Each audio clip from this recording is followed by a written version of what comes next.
استاد نے کمرے میں داخل ہوتے ہی بغیر کوئی بات کیے بلیک بورڈ پر ایک لمبی لکیر کھینچ دی اور کہا، تم میں سے کون ہے جو اس لکیر کو چھوئے بغیر اسے چھوٹا کر دے؟ استاد نے سوال کا جواب کسی کے پاس بھی نہیں تھا۔ سوال ہی ایسا تھا۔ ساری کلاس سوچ میں پڑ گئی کیونکہ استاد نے ایک ناممکن بات کہہ دی تھی۔ کلاس کے سب سے ذہین طلباء کھڑے ہو کر کہا کہ یہ ناممکن ہے، لکیر کو چھوئے بغیر اسے مٹانا پڑے گا۔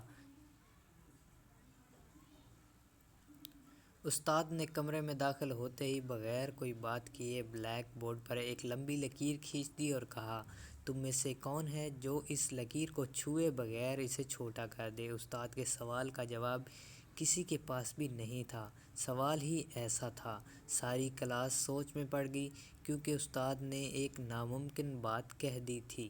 کلاس کے سب سے ذہین طالب علم نے کھڑے ہو کر کہا کہ یہ ناممکن ہے، لکیر کو چھوٹا کرنے کے لیے اسے مٹانا پڑے گا، جو چھوئے بغیر ناممکن ہے، جو چھوئے بغیر ممکن نہیں ہو سکتا اور آپ نے چھونے سے منع کیا ہے۔ باقی طلباء نے بھی سر ہلا کر اس کی تائید کی۔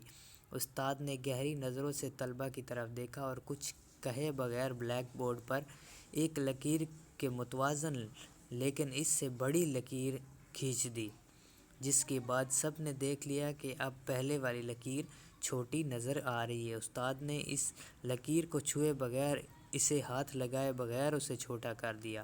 طلباء نے آج اپنی زندگی میں سب سے بڑا سبق سیکھ لیا تھا، کیونکہ دوسروں کو نقصان پہنچائے بغیر، دوسروں پر تنقید کیے بغیر، ان کو بدنام کیے بغیر، ان سے حسد کیے بغیر، ان سے آگے بڑھ جانے کا ہنر انہوں نے چند منٹ میں سیکھ لیا ہے اور اپنے آپ کو اخلاق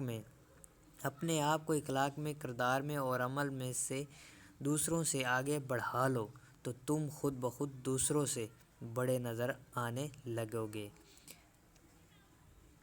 یہ میسج میں نے ان کے لیے کیا ہے، جو لوگ کمنٹس میں عجیب سی باتیں کرتے ہیں، تو ان کے لیے یہ میسج ہے کہ پلیز خود کو بدلو، خود کے اندر ایک آگے بڑھنے کی سوچ ڈالو، نہ کہ دوسروں کو بدنام کرنے، ان کو گالیاں دینے سے۔ اس سے ان کو کوئی نقصان نہیں ہوگا، بس آپ کے اندر ایک عجیب سی ذلالت پیدا ہوگی۔ تو خود کے اندر ایک اپنی ذلالت یا خود کے اندر ایک چڑچڑاپن پیدا نہ کریں، دوسروں کی عزت کریں تاکہ لوگ بھی آپ